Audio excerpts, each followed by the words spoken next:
When today astronomers look for this planet, they call it Planet X. They mean maybe the unknown planet, but it's also the 10th planet. They called it Nibiru, which means planet of the crossing, and the ancient symbol was the cross, not from Christian times, but from 6,000 years ago. And they say that this planet, the 12th member of our solar system, has a very large orbit of 3,600 years, and every 3,600 years it comes between Mars and Jupiter close to us.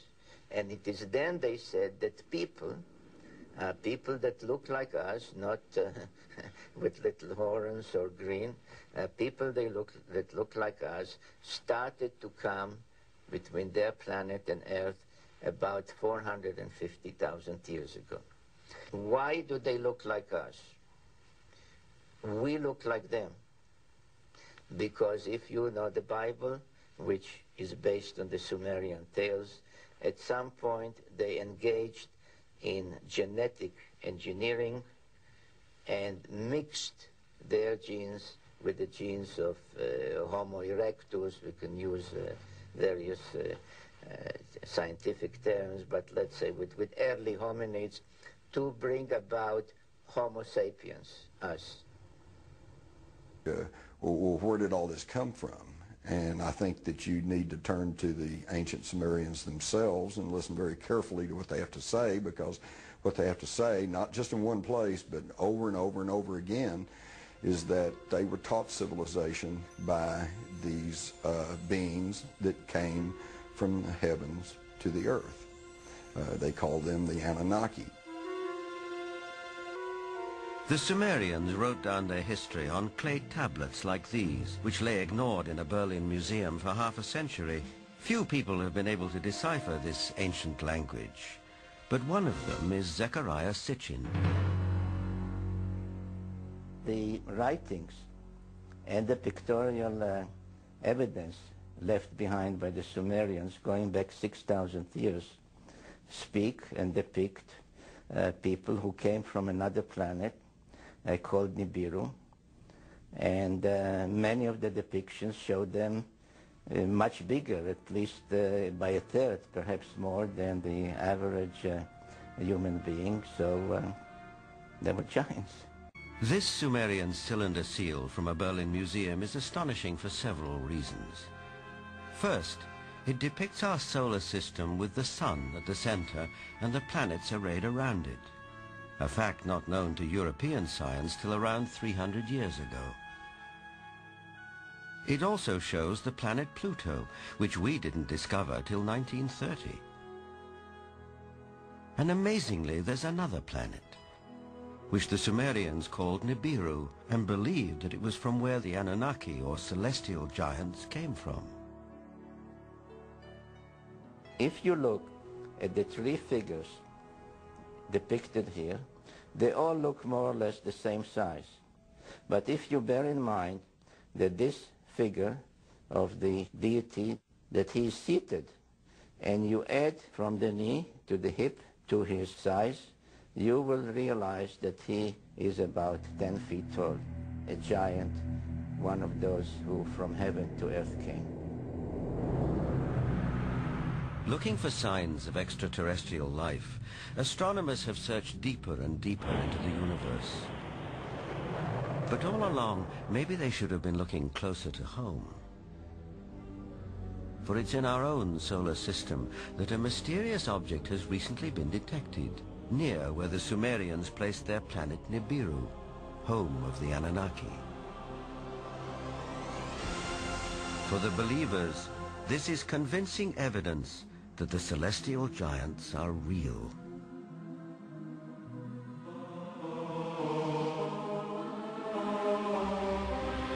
The ancient Sumerian text, just in a very broad overview, basically tell us that more than 400,000 years ago, that these Anunnaki came from space and landed on the earth in the Tigris-Euphrates Valley. They began to set up a colony that they called Eden. According to Genesis, Eden, or Eden, is where Adam was created from dust and Eve from one of his ribs. Others, however, have a more high-tech version of how human life began. In time, needing manpower, needing workers, jumped the gun on evolution using genetic engineering. And they produced a hybrid which eventually became Cro-Magnon or modern man. Legend has it that when the Anunnaki came back after several thousand years to see how their genetic handiwork had turned out, they found the Earth females irresistibly attractive. It starts in the Bible. There you can read, in the beginning at Moses, when the sons of the gods saw that the daughter of man were beauty, they took them to wife. Later, out of the body's womb, giants came. So destructive were these titans that the Anunnaki who fathered them decided to destroy them. The apocryphal book of Baruch even tells us how many giants were wiped out. The book of Baruch says, "Then the Lord created the great flood, destroyed all life, which then was on earth, including the 490,000 giants." 50,000 years ago, an advanced race of beings came to Earth. They established a civilization here that became known as Atlantis. Modern humans inherited everything from these alien visitors, according to Zecharia. In fact, we are them. They interfered with the indigenous population of this planet. And when I say interfere, I mean genetically, biologically. Alien blood. The idea blows a hole through mainstream theories of human evolution. In northern Kenya, they have found the boy, the skeleton of what is believed to be one of our oldest ancestors. By using carbon dating on that skeleton and others, scientists have formed a consensus about when the first humanoids evolved. But something extraordinary happened 30,000 years ago. After millions of years of slow evolution, humans began a rapid advance from cave painters to sophisticated pyramid builders. You don't have pyramids, and you don't have basket weaving, and you don't have metallurgy, and you don't have all of these anomalies just popping out of the blue. We have whole mathematical concepts with no antecedent, stages, which we know must have existed. This knowledge could only come from alien visitors, says Zecharia, and it was bestowed upon the citizens of Atlantis, transforming the island into the intellectual beacon of the pre-ancient world. It's bigger than Rome, it's bigger than Egypt, it's bigger than Greece. Atlantis is bigger even than our own cyber age, actually, because the further we get away from it in time, there it looms on the road ahead of us again. Zecharia is convinced there were some 500 alien visitations during the time of Atlantis. And because of the spectacular nature of these encounters, there is evidence if you know where to look. In the coffin texts of the Egyptians, we hear about crafts that come and pick up princesses and fly them to foreign shores in an instant. We have the Laura caves in India, where you can actually go and look at them. These wall reliefs where it literally shows you crafts with little people inside them, the gods, above the tree line, and all the heads of the people are looking up. I am definitely sure that we have been visited several times in antiquity by extraterrestrials. It's been 40 years since Eric von Daniken first wrote about ancient astronauts in his book Chariots of the Gods.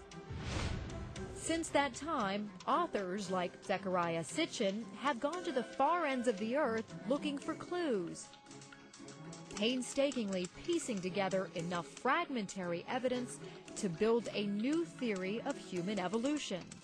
A basic conclusion of my writings has been that those who gave mankind civilization were visitors to Earth from another planet. If I say extraterrestrials, it's a dirty word. but that's what they were. This is called a... Sitchin is one of the few people on Earth able to read 6,000-year-old Sumerian texts. These writings, according to Sitchin, contain unmistakable clues to ancient intergalactic space travel. And in order to come and go between them, their planet and our planet, they needed a space facility. The space facility was in a place in Mesopotamia, in today's Iraq. The mission control center was at a place called Nippur, and the actual spaceport was in a place called Sipar, which can be translated as Bird City. Many of them were depicted as birdmen with wings.